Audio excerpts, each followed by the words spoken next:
I have an idea. Yeah. Amy's not here. You're not convinced on these. Let's go test drive one. Let's go to the dealer. Let's go pick one up. Drive it. Go for a D-ride. Sign the contract and just take one home. Sign the contract, he reckons. Just take one home. Amy's not here. She won't know. It'll be sweet. All right, let's go. It's like a Baywatch thing. A Baywatch thing. I love Baywatch.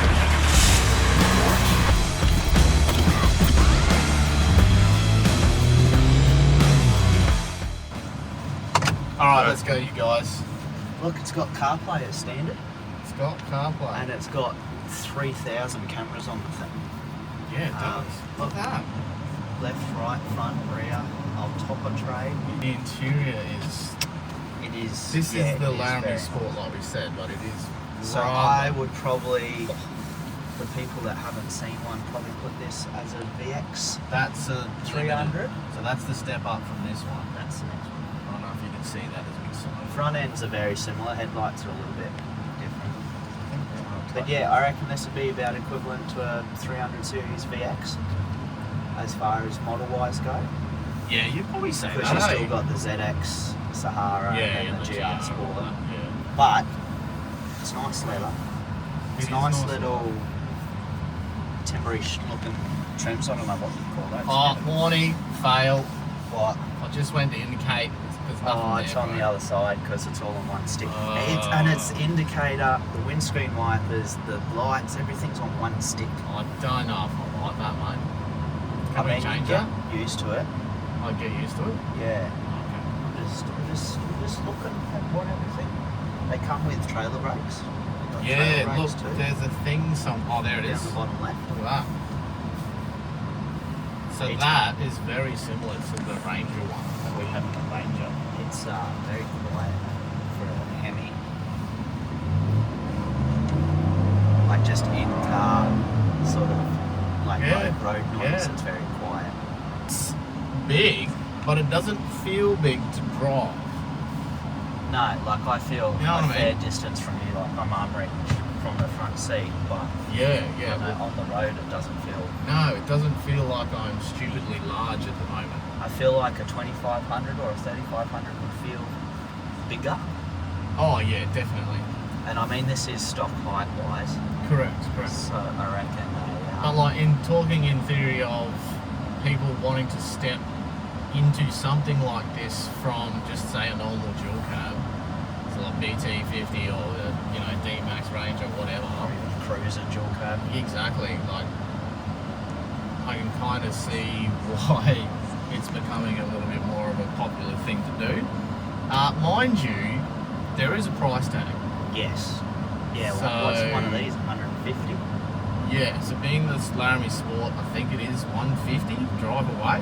But I think you can get a DS Express, which is the different style front end. They're about 100. They start at that. I think out of the box, you probably would have to be careful about what you are going to do with it. It's like, okay, if you're going to load the ute and you're going to load whatever you're towing, that's going to be quite heavy. You definitely have to take into consideration axle load rates of these things and kind of their little weaknesses. Yes. But like we were saying, you've got fixes for that. So I don't think that'd be a massive issue. I just think that you definitely want to make sure you've done your research before you go and purchase something like this. But straight out of the box, 4.5 ton tow, big petty V8, like, yeehaw, mate. Yeah. And then the parts thing too. Okay, let's talk about that. Because yeah. that's a big one for people There's on a lot of things. parts. We haven't actually had any personal experience with customers that we've had that have had these that are struggling with parts, but there's a lot of stuff on. There's a lot of stories you hear. Yeah, people Yeah. waiting like 6 months for trim pieces when they've had an accident or something. Yeah, Toyota's been here and doing that for eons. Like when they bring the Tundra in, if they bring the Tundra in.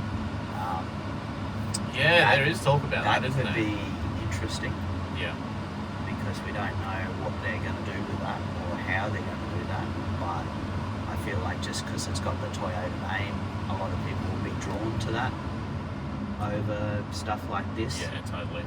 I do like that. They've still got buttons on the side of the... And dials. Unit? You've still got dials. Yeah. You don't have buttons to turn the volume up and Yeah, so down. you yeah, like that.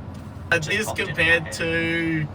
Oh, come on. I'm gonna bring the 70 into it. I feel the best thing to compare this to is not a standard 70 dual cab. No, like my dual cab.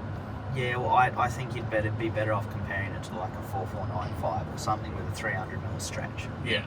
Size-wise. True. You did something like a 4495 and a good tray and canopy, like a, it's spending a bit of money Yeah, on it. you got no room left over for Yeah. interior stuff. You'd be at 150 grand and Yeah. basically You got a standard dual cab ute with Yeah, a GVM with a tray and canopy. canopy. You'd have to take into consideration about that. Oh, definitely. But I think the weak spot for this is, okay, cool, you get all that off the bat, but then you've still got to do, I think, for the person who wants to use this as a full tourer / tow pig, if these guys want to do trays and canopies, you still got to then spend on top of the 150 anyway. Still have to do. And a big GVM upgrade. for a 1500, that is. It'd be a great car to sit in for A 15 long time. hours, 16 hours. I Just think you could literally do that. cruising put cruise down the control on highway, and doing just- big trips, even if you just have your car, Yeah. not towing anything, Oh, yeah, just definitely. sitting in it. They're definitely a wide open road vehicle. I think another thing people need to look into is who's doing the conversions and have a good hard Oh, yeah, research that's on a, what that's companies a good one, mate. are doing the conversions. So at our workshop, we've seen how many different ones? 3 SCD. or 4? What's the other one? Performax as well, Yeah. and obviously Oz. ASV. Yeah, ASV, that's it. I think that's a big thing. If you are going to purchase one of these vehicles, you need to do your research on that. Yeah, Of who you want to go with I do agree. and why you want to go with those certain companies.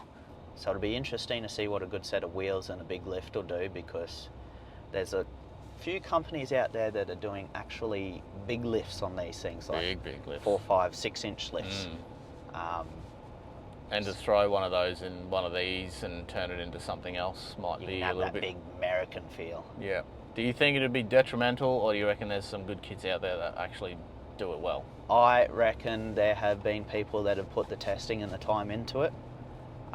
Especially because these are so popular in the States. Like, And yeah, what let's you be get real. over there, you can basically import it here, and the people have done the testing to make sure that it is legal on the ADR. But yeah, I reckon This is really nice. I'm not against one at all. Not against one. Just do it. You don't reckon Amy's gonna like murder me in my sleep? Don't tell her and turn up with it, and then ask for permission. All right, mate. Forgiveness. Sorry, not permission. Forgiveness. Yeah, it's better than. All right, permission. we're doing it. All All right, sign me out, Simon. Beautiful. Let's get some paperwork sorted and get you on the road. Let's do it. Happy days.